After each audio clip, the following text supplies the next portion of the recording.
राधे राधे, जय श्री कृष्णा। मैं निर्मला पांडे अपने चैनल पे आप लोग का स्वागत करती हूँ।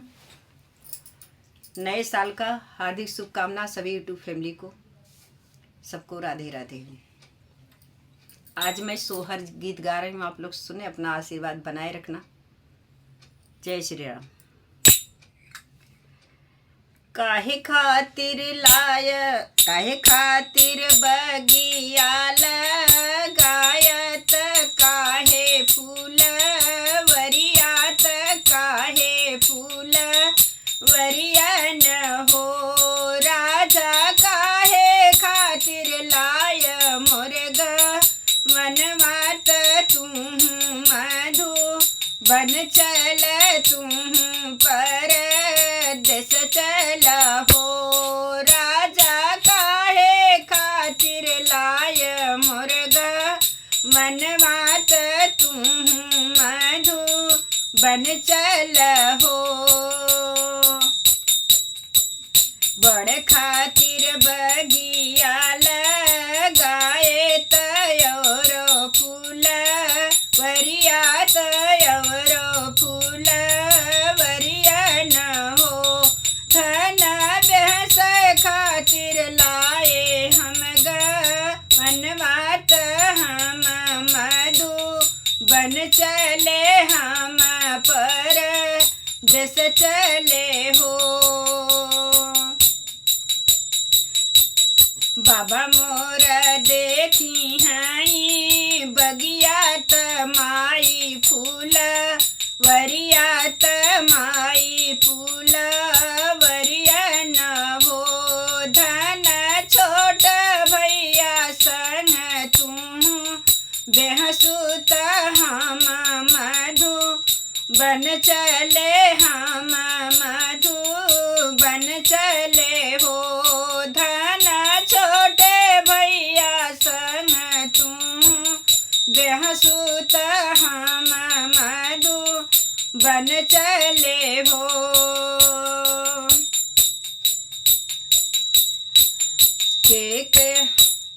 के हो के कर संग हम रहबै त दीनमा भी तैबै, त दीनमा भी तैबै हो राजा, के मोर दीनमा भी तई है, के करे संग रहबै, के करे संग रहबै हो राजा, के करे संग दीनमा भी तैबै, के करे संग रहबै हो।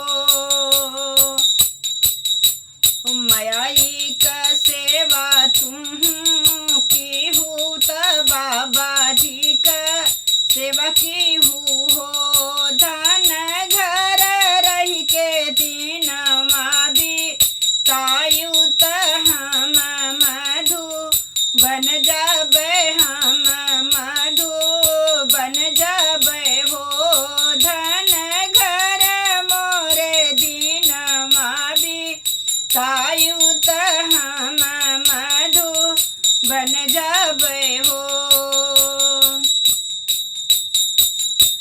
बिना रे के वट कर नैया त डगमग करी है, त डगमग करी है हो राजा, बिना रे पुरुष कैती रियवा, के कर रहिया देखी है, के कर रहिया देखी है हो राजा, बिना रे पुरुष कैती रियवा, के कर रहिया देखी है हो।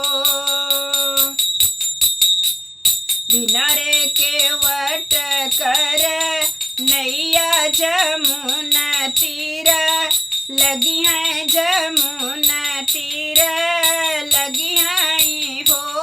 धन बिना रे पुरुष कैती रियवा नैहर चली जायु, नैहर चली जायु हो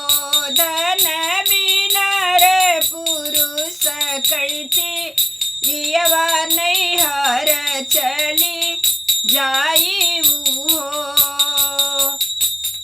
एक मास बीती है दूसर मास अवरती सर मास हो।